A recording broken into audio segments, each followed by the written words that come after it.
Peanuts, Snoopy takes off. This is Snoopy. He may look like a regular dog to you, but in fact, he's anything but ordinary. Snoopy doesn't do anything the same way as ordinary dogs, starting with the way he sleeps on his doghouse, rather than inside. Charlie Brown is Snoopy's owner, although a lot of the time it seems like it's the other way around. What a beautiful day, Snoopy thinks. It's a perfect day for me to jump in my plane, soar through the air, and fight the Red Baron. When Snoopy says he is going to jump in his plane, he really means he's going to sit on top of his doghouse. He puts on his goggles, scarf, and helmet.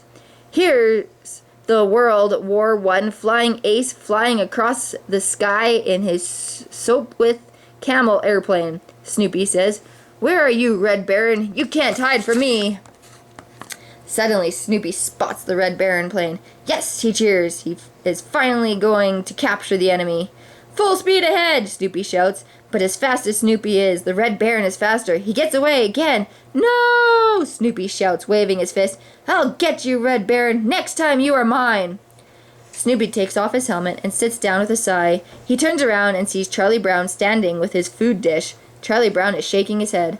I wonder what it would be like to have a normal dog, Charlie Brown tells him. Snoopy ignores him and concentrates on enjoying his food.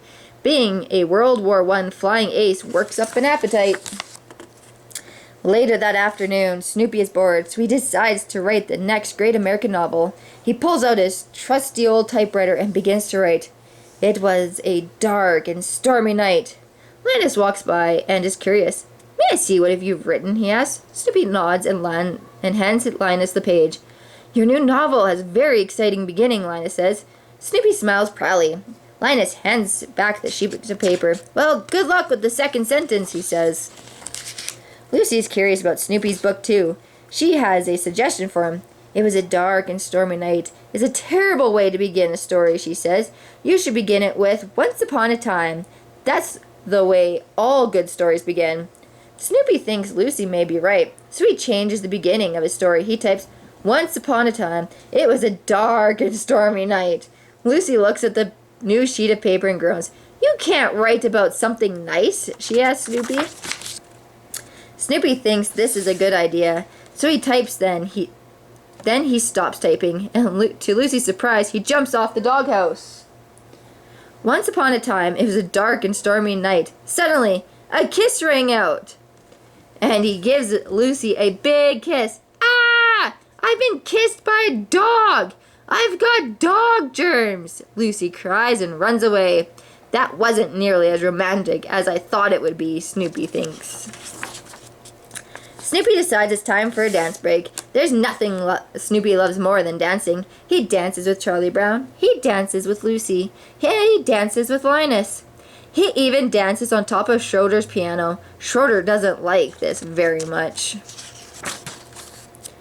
After all that dancing, it's time for a snack. Snoopy invites his best friend Woodstock to come over for some homemade cookies and milk. Even though Snoopy enjoys the dog food Charlie Brown brings him, he is also a fabulous cook and loves whipping up surprises for his friends.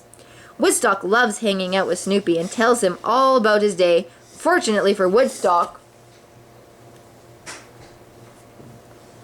Snoopy is fluent in bird and understood every word he says. Woodstock wants to go on a camping trip with Snoopy and some of his friends. That's a great idea, Snoopy says. After all, I am a Beagle Scout. Woodstock quickly gathers his troops. Follow me, troops, Snoopy says, and I don't want to see anyone hanging around my feet. The birds are very nervous about the hike. They want to stay as close to Snoopy as possible, so they all fly onto the top of the Beagle Scout's hat. Well, at least they paid attention to some of what I said, Snoopy thinks. It isn't long before the birds get very homesick, so Snoopy decides to cut the trip short. It is the perfect time to head home, Snoopy tells them. They knock on Charlie Brown's door. We're just in time for dinner. Well, I guess you probably just want to relax for a while, Charlie Brown says. Snoopy looks at him in shock. Relax? Is he kidding? Snoopy pulls out a guitar. It's time for a little after-dinner music. I guess you'll never be an ordinary dog, will you, Snoopy? Charlie Brown says. But you know what? I don't think I'd have it any other way. Neither would I, Snoopy thinks happily. Neither would I.